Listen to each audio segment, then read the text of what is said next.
Ilang mga programa ang iprinesenta ng Department of Science and Technology sa kanilang pagsalang sa pagdinig ng Committee on Appropriations para sa panukalang budget sa 2026. Ang buong detalye ihahatid ni Zai Chua live mula sa Batasang Pambansa. Zai.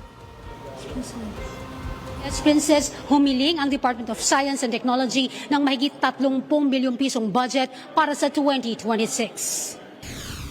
Inumpisahan ng talakayin ng Committee on Appropriations ang proposed fiscal year 2026 national budget para sa Department of Science and Technology o DOST. Ipinanukala ang 30.4 bilyong pisong budget para sa taong ito, mas mataas kumpara sa 28 bilyong pisong pondo na inilaan sa ahensya noong 2025. Layunin ng naturang budget na suportahan ang makabagong paraan ng pananaliksik, teknolohiya at mga programang magdudulot ng makabuluhang kaunlaran para sa bansa. Samantala, nakapaloob sa DOST Major Programs, Activities and Projects o PAPS ang 5 pillars nito. Sa Pillar 1, nakapaloob ang ilang programa para sa food security, development ng local agriculture machinery, kalusugan at nutrisyon at edukasyon. Sa Pillar 2, nakapaloob ang programa na tutugon sa pangangailangan sa grassroots level para i-localize ang science and technology solutions at innovations sa mga komunidad.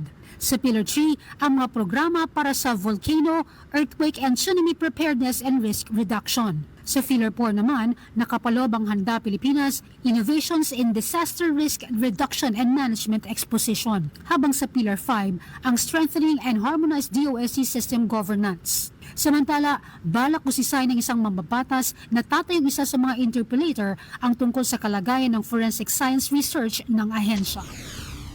Ito ay isang bagay na kailangan ng ating sistema ng hustisya. Kulang na kulang tayo sa mga forensic sciences. Alam naman natin na pag mga testigo ay madaling pagtestigo ay kuminsan nagsisinungaling. Pero pagka ebidensya na physical o forensic ay hindi nagsisinungaling yan. We have to upgrade our forensic sciences in terms of gathering evidence for criminal justice. Especially sa pag-identify ng mga human remains, yun DNA analysis is very, very important. While meron na tayong mga ilang laboratory, ay kailangan pang suportahan yan ng ating Kongreso dahil dapat mas maging sophisticated pa ang mga analysis natin. Yes, Princess, kasama sa balak pondohan ng DOST ang mga flagship programs nito tulad ng Science for Change program at Balik Sciences program na naglalayong magbigay ng scholarship sa mga scholars ng ahensya. Mula dito, balik muna sa iyo.